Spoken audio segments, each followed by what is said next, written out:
Cette émission vous est présentée en partenariat avec la Bourse de Casablanca.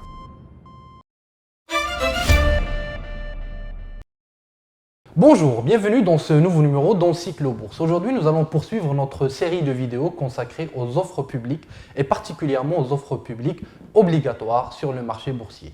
Dans une précédente vidéo, dont le lien s'affiche actuellement sur votre écran, nous évoquions ce caractère justement obligatoire de certaines offres publiques. Nous répondions à la question pourquoi certaines offres publiques sur le marché boursier sont obligatoires et d'autres ne le sont pas. Aujourd'hui donc, nous poursuivons cette série de vidéos avec cette fois-ci la problématique centrale qui se pose à chaque fois lors de ces offres publiques obligatoire. Il s'agit du mécanisme de fixation du prix. En d'autres termes, à quel prix l'initiateur de l'opération va payer les actions aux autres détenteurs sur le marché et particulièrement les minoritaires. Car les espérances divergent complètement lors de ces opérations.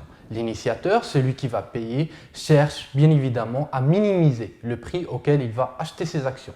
Alors que les détenteurs de titres, eux, souhaitent maximiser leur investissement et donc avoir le prix le plus élevé lors de cette opération. Et là-dessus, le régulateur est très clair, il faut utiliser des méthodes d'évaluation d'entreprise qui soient objectives, qui soient claires, qui soient connues, admissibles, diversifiées pour ne pas léser les investisseurs. Ces méthodes d'évaluation basées sur de l'évaluation comptable ou de l'évaluation d'indicateurs de marché, voire sur des comparables, permettront de trouver un prix juste à cette opération. À côté de tout cela s'ajoutent des règles strictes et très claires pour toujours protéger les minoritaires sur le marché. Par exemple, lors d'une OPA, si l'initiateur de l'opération, l'offre publique d'achat, donc, réalise des opérations pendant la période de souscription à un prix plus élevé que ce qu'il a proposé pendant l'OPA, à ce moment-là, le prix de l'OPA est automatiquement réévalué pour correspondre au prix auquel il a réalisé sa toute dernière transaction. Un autre exemple de recherche d'efficience sur le marché,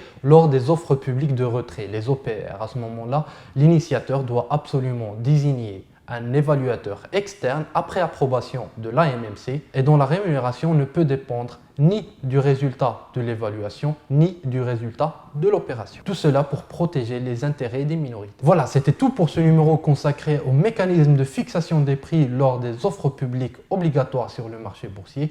Une prochaine vidéo sera consacrée à un panorama de ces offres publiques depuis quelques années sur le marché boursier marocain. À bientôt.